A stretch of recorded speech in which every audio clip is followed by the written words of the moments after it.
La Iglesia Evangélica Libre Central presenta Un momento con la palabra, con el pastor maestro Guillermo Anse. Dios les bendiga, que la paz del Señor esté con cada uno de ustedes. Seguimos con la serie del libro de Gálatas, capítulo 3, verso 1 al 5. En este texto, el apóstol Pablo presenta el Espíritu Santo. Se recibe por el oír el Evangelio con fe ante el error doctrinal que se estaba moviendo en el tiempo. En este texto del 1 al 5, este párrafo muestra un contraste entre la ley dada a Moisés y el Evangelio de la gracia, mostrando que el Evangelio es distinto a la ley y mucho más superior. Pablo hace preguntas retóricas a la iglesia que muestran temas sobre la presencia del Espíritu Santo en los creyentes, la gracia derramada en las personas y la fe como elemento importante en la conversión. Entonces, como número uno, el versículo 1 nos enseña la verdad del Evangelio de la gracia solo nos salva. El verso 1 dice: oh Gálatas insensatos, ¿quién os fascinó para no obedecer la verdad? A vosotros, ante cuyos ojos Jesucristo fue ya presentado claramente entre vosotros como crucificado. Empieza con una exclamación: oh Gálatas insensatos. No estaban usando la mente, no podían comprender la verdad. Cualquiera podía venir e introducir un mensaje diferente y confundirlos y engañarlos. Por lo tanto, el apóstol exclama: oh Gálatas insensatos. Luego hace una pregunta: ¿quién os fascinó? ¿Quién os fascinó para no obedecer la verdad? Cuando analizamos el término fascinar, habla de alguien que te hechiza, alguien que te embruja, hacer malabarismos religiosos para confundir. Los falsos maestros con habilidades juegan con las palabras, con los conceptos, para controlar y confundir a los creyentes hoy en día. El verso 1 resalta el no obedecer la verdad. ¿Cuál verdad resalta el texto bíblico? La verdad de que solo la muerte de Cristo es suficiente para salvación. ¿Por qué esta verdad? Los falsos maestros estaban alegando que la muerte de Cristo no era suficiente para ser salvos y que era necesario cumplir la ley de Moisés para ser completamente salvos. Por lo tanto, allí el apóstol Pablo inicia: oh Gálatas insensatos, ¿quién os fascinó para no obedecer la verdad del Evangelio? Entonces, en primer lugar, hay que tener mucho cuidado con personas que se introducen en las iglesias y buscan fascinar y buscan embrujar y buscan hechizar a los creyentes insensatos con falta de conocimiento y envolverlos en el error. Por lo tanto, hay que tener mucho cuidado. Número 2, la recepción del Espíritu Santo es por el oír con fe.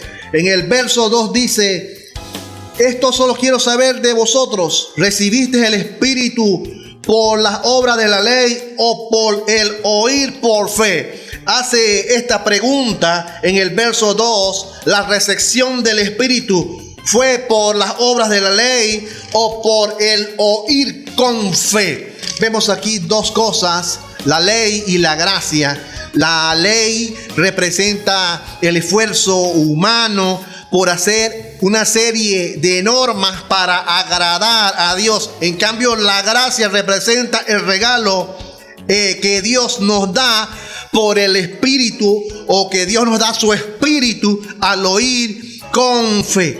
vemos este contraste que muestra aquí el apóstol Pablo entre la gracia y la ley como dos realidades que en la vida del creyente no se pueden juntar.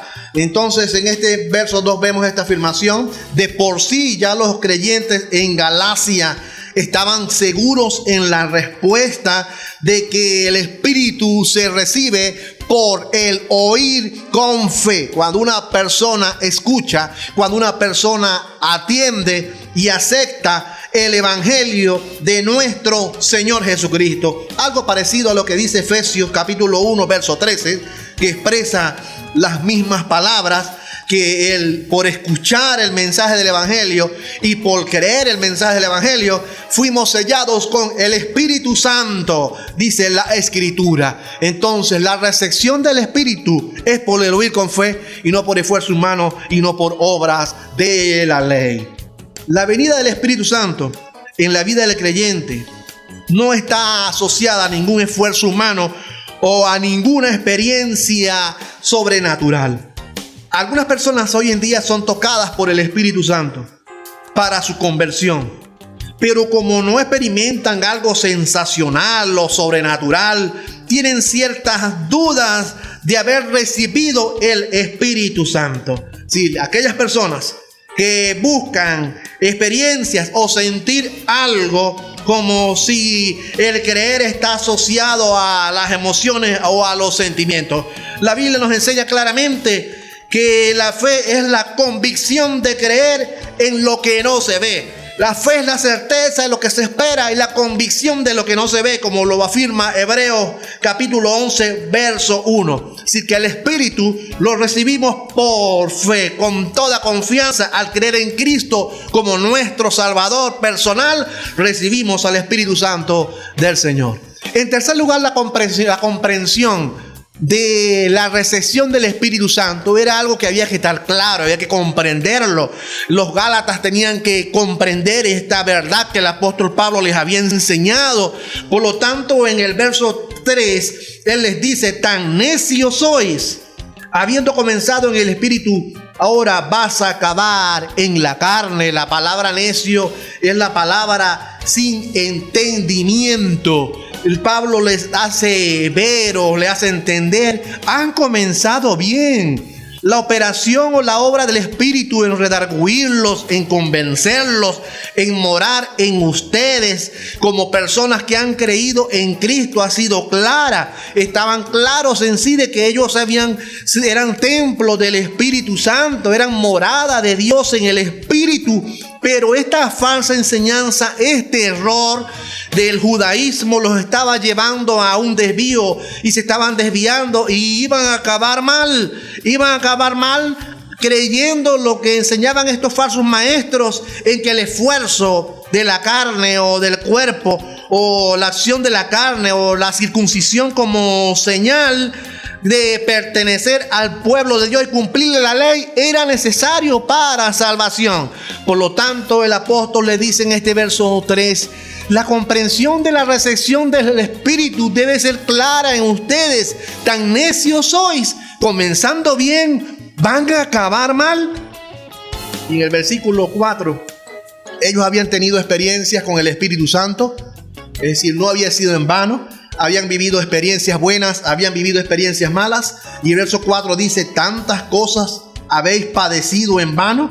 Si es que realmente fue en vano, ellos habían padecido experiencias buenas o habían vivido experiencias malas, y en medio de todas esas cosas que ellos habían vivido con el Espíritu Santo del Señor, en el verso 4 el apóstol le dice: es en vano todo lo que ustedes han vivido o han experimentado con el Señor o con el Espíritu Santo para ahora retroceder y volver a las falsas enseñanzas. Y en el verso 5 encontramos algo que se relaciona mucho con el verso 2, la obra del Espíritu Santo en los oyentes con fe. Si las hace el Espíritu por las obras de la ley o las hace el Espíritu por el oír con fe. Estamos claros, estamos seguros que la obra del Espíritu Santo y el recibir al Espíritu Santo es por el oír con fe cada uno de nosotros. Como principios podemos resumir lo que dicen estos 5 versículos. Si la vida cristiana es una vida con el Espíritu. Sin el Espíritu no tenemos vida con Dios, como dice allá el libro de Romanos capítulo 8, verso 9. Si alguno no tiene el Espíritu de Cristo, no es de Él. En tercer lugar, podemos aprender que el Espíritu Santo en el pasado nos acercó a nosotros por medio de la conversión. En el presente, al conocerlo, nos mantiene cerca de Dios con la obra de santificación. Y en el futuro nos enseña la Escritura que nos va a arrebatar y nos va a transformar en la segunda venida de Cristo. Estas son obras que el Señor hace en cada uno de nosotros. Y en tercer lugar, el Espíritu Santo lo ocupa todo. No hay lugar para el esfuerzo propio. La obra humana no gana el favor de Dios. Simplemente con la obra del Espíritu Santo en nosotros y con el Espíritu Santo en nosotros estamos completos. Y es algo que recibimos por el oír con fe. El oír con fe la palabra de Dios. El creer nos hace ser receptores del Espíritu Santo en cada uno de nosotros. Así que, amigo oyente, que esta palabra edifique en tu vida y que la paz del Señor esté con todos ustedes. Amén. La Iglesia Evangélica Libre Central presentó Un Momento con la Palabra, con el pastor maestro Guillermo Anse.